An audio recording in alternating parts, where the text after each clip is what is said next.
ఓం శ్రీ గురుభ్యో నమః. భగవద్భక్తులందరికీ హృదయపూర్వక నమస్కారం.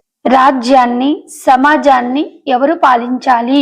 ఎవరు పాలిస్తే ఈ రాజ్యం సుభిక్షంగా ఉంటుంది, ప్రజలు శాంతియుతంగా ఉంటారు, మరి ఎలాంటి వారు పరిపాలించాలి దేశాన్ని అనేప్పుడు పూర్వము కొన్ని విషయాలను తీసుకుందాం.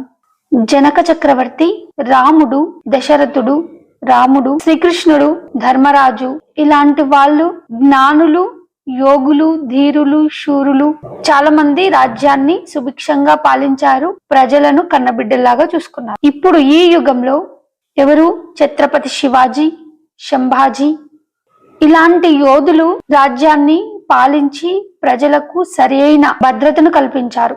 మరి వీరందరూ ఎలాంటి వారు పరిపాలిస్తే, ప్రజలను పాలిస్తే ఈ సమాజం సస్యశ్యామలంగా వెలుగొందుతుంది అంటే కేవలం ధర్మాన్ని ఆచరిస్తూ భగవంతుణ్ణి మనసారా నింపుకొని ఆత్మజ్ఞాన నిష్ఠాగరిష్ఠులైన వారు మాత్రమే సమాజాన్ని ఉద్ధరింప చేస్తారు. ఎలా? తన లోపల అఖండమైన జ్ఞానం ఉంటుంది. ఈర్ష, ద్వేషము, కుళ్ళు, కుచితత్వాలు అనేవి ఉండవు. కేవలం జ్ఞానం ఉంటుంది.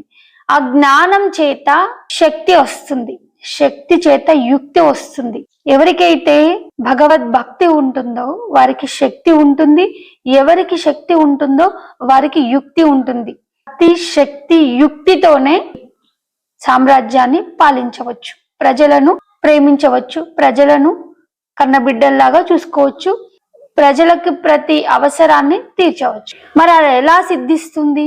ఉదాహరణకి శ్రీకృష్ణ పరమాత్మను తీసుకుందాం. శ్రీకృష్ణుడు బాల్య దశలో చిలిపి అల్లరి పిల్లవాడు. విద్యాభ్యాసంలో గురువును ఆశ్రయించాడు, సాందీప మహామునిని ఆశ్రయించాడు, బ్రహ్మ విద్యను అభ్యసించాడు. 12 సంవత్సరాలు జ్ఞానాన్ని పొందాడు. తిరిగి తన రాజ్యానికి వచ్చాడు.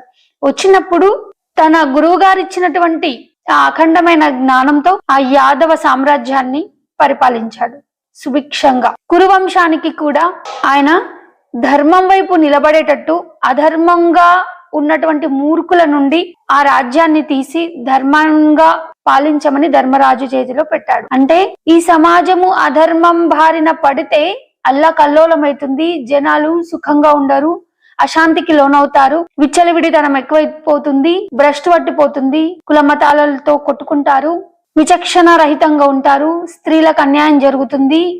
కాబట్టి అధర్మానికి పీఠం కట్టకుండా ధర్మానికే పెద్దపీట వేయాలని చెప్పేసి శ్రీకృష్ణ పరమాత్మ కురువంశానికి, ధర్మరాజుకి పట్టాభిషేకం చేస్తాడు. ధర్మాన్ని గెలిపించి మరి శ్రీకృష్ణ పరమాత్మ గురువు కదా, మరి గురువు ఎందుకు